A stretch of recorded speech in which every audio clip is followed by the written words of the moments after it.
вакцина салмағандардың жаңа 66.240 вакцинадан бас тартқандардың екінші үлкен тобы ол дінге деген көзқарастың арқасында солардың діншілмін деп дінде осы вакцина салуға болмайды деген ұғыммен келгендердің бас тартқандар.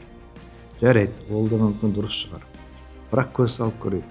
Құрметті біздің мұсылман қауым. Құранда жазылған адамның денесі мен оның денсаулығы Алланың бізге берген аманаты деп. Соны бізді күту, соны дұрыстап сақтау үшін неше түрлі біздің қағидаларымызда сол белгіленген Құранда. Өздеріңіз білесіздер.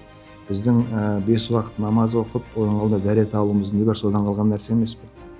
Тіпті біздің Мұхаммед пайғамбарымыз саллаллаху алейхи ассалам өзінің бір жазуында айтуында адам өзінің уақыты мен денсаулығын сақтай алмайды, қадірлей алмайды деп сондай нақты да бізге де өсиеттерін қалдырып кетпеді.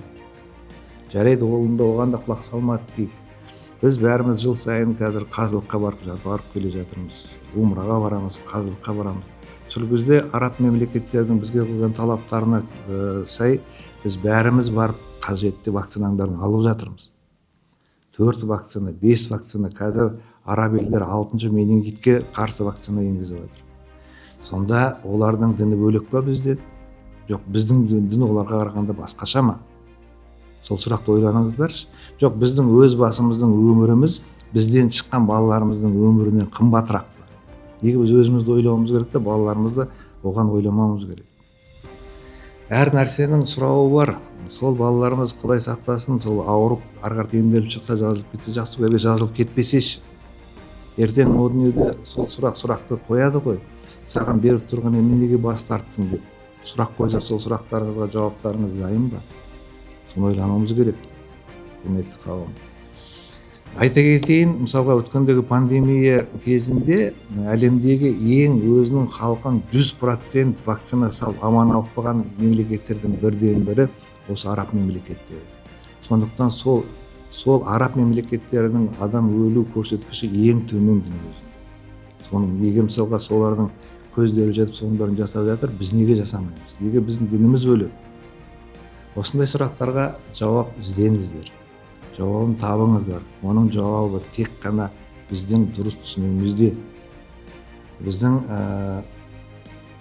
өзінің денсаулығына, өзіне зиян келдірме, біреуге зиян келдірме. Оның бәрі үлкен күнә деп Құранда жазылған емес пе? Егер біз өзіміздің денсаулығымызды ойлап, балаларымыздың денсаулығына зиян келтіріп жатсақ, ол біздің қай жерде мұсылман болғанымыз.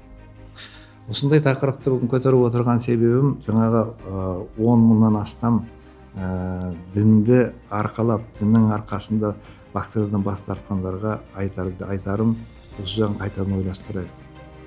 Бас қосып отырғанды дұрыстап, осының бәрін талқылап, осыны қазіргі жүйеге келтіріп, балаларымызды аман сақтап қояйық. Біздің арқарда жалғасымызды, біздің жолымызды жалғастыратын, өмірімізді жалғастыратын сол балалар. Сондықтан сол тамырымызға балта шаппайық, соны ойланайық. Құрметті ағайын.